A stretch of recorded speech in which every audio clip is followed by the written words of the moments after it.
வணக்கம். வைத்தியநாதர் திருவடி சரணம். ஸ்ரீவில்லிபுத்தூரிலிருந்து பாரம்பரிய வைத்தியர் அண்ணாமலை ஆனந்த். மூட்டு வலி இன்றைக்கி கொஞ்சம் வயசு பையங்கள்லேருந்து வயசான பெரியவங்க வரைக்கும் மூட்டு வலி. இந்த மூட்டு வலிக்கு என்ன காரணம்?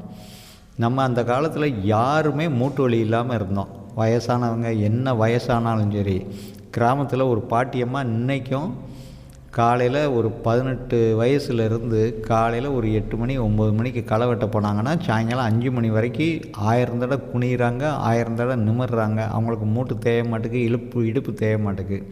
வீட்டுக்குள்ளேயே உட்காந்துருக்க நமக்கு மூட்டு தேஞ்சு போயிடுது, இடுப்பு தேஞ்சு போயிடுது. இதுக்கெல்லாம் என்ன காரணம்? நம்மளுடைய உணவு பழக்க வழக்கம். ரீஃபைண்ட் ஆயில் அப்படிங்கிற பேரில் நம்ம கையில் பிசுபிசுப்பு இல்லாமல், ஒட்டாமல், வாசனை இல்லாமல், கசப்பு சுவை இல்லாமல் இருக்கணும் அப்படிங்கிறதுக்காக நம்ம ரீஃபைண்ட் ஆயில் யூஸ் பண்ணுறோம். இந்த ரீஃபைண்ட் ஆயில் யூஸ் பண்ணுறது நம்ம மூட்டில் உள்ள ஜவ்வுகளை கொஞ்சம் கொஞ்சமாக குறைக்க ஆரம்பிச்சிருது. கடலை எண்ணெய், நல்லெண்ணெய், தேங்காய் எண்ணெய், செக்கில் ஆட்டின எண்ணெய் நம்ம சாப்பிடும்போது உடம்பு ரொம்ப ஆரோக்கியமாக இருந்துச்சு. அந்த காலத்தில் இதை தான் நம்ம முன்னோர்கள் சாப்பிட்டாங்க. யாருக்குமே இறக்கும் வரைக்கும் மூட்டு வலி இல்லை. வீட்டிலேருந்து பக்கத்தில் இருக்கிற பம்பு செட்டு, தோட்டம், அங்கே போய் குளிப்பாங்க, இல்லைன்னா குளத்துல போய் குளிப்பாங்க. இதனால் மூட்டு வலியே அவங்களுக்கு இல்லாமல் இருந்துச்சு. இந்த மூட்டு வலிக்கு கோபுரந்தாங்கி அப்படிங்கிற ஒரு மூலிகையும், மலைதாங்கிங்கிற ஒரு மூலிகையோட வேரும் சேர்த்து நம்ம ஒரு கேப்சூல் பண்ணி கொடுக்குறோம். மூட்டு வலிக்கு ஒரு எண்ணெயும் நம்ம தயார் பண்ணுற வீடியோ போட்டிருக்கோம். மூட்டு வலிக்கு அந்த எண்ணெயை பூசிக்கலாம். மூட்டுக்கு 10 நம்ம போடலாம். 10ங்கிறது நாங்கள் ஒரு பொடி பண்ணி கொடுக்குறோம். அது மூலிகையில் பண்ணது. நீங்களாக செய்யணுன்னா இந்த கரையான் புற்று மண்ணை எடுத்துகிட்டு மிக்சியில் அரைச்சி மாவு சலிக்கிற ஜல்லடையில் சலிச்சிக்கணும்.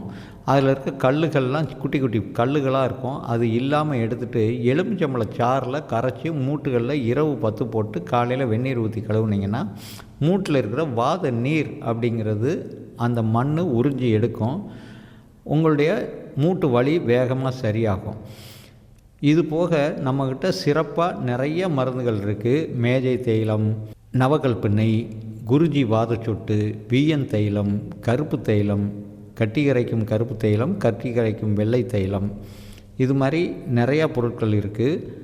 உங்களுக்கு எந்த அளவு மூட்டு வலி இருக்குது, எத்தனை வருஷமாக இருக்குது, அதை பொறுத்து பட்டதாரி மருத்துவர்களின் ஆலோசனைப்படி உங்களுக்கு அதுக்கு தேவையான மருந்துகளை கொடுப்பாங்க. நமக்கு 7 இடத்துல கிளை அலுவலகங்கள் இருக்குது. அதில் நீங்கள் எங்கேனாலும் ஃபோன் பண்ணி கேட்டு இதுக்கு தேவையான மருந்தை வாங்கிக்கலாம். நேர்லையும் என்னை நீங்கள் சந்திக்கலாம். நன்றி, வணக்கம். வைத்தியநாதர் திருவடி சரணம்.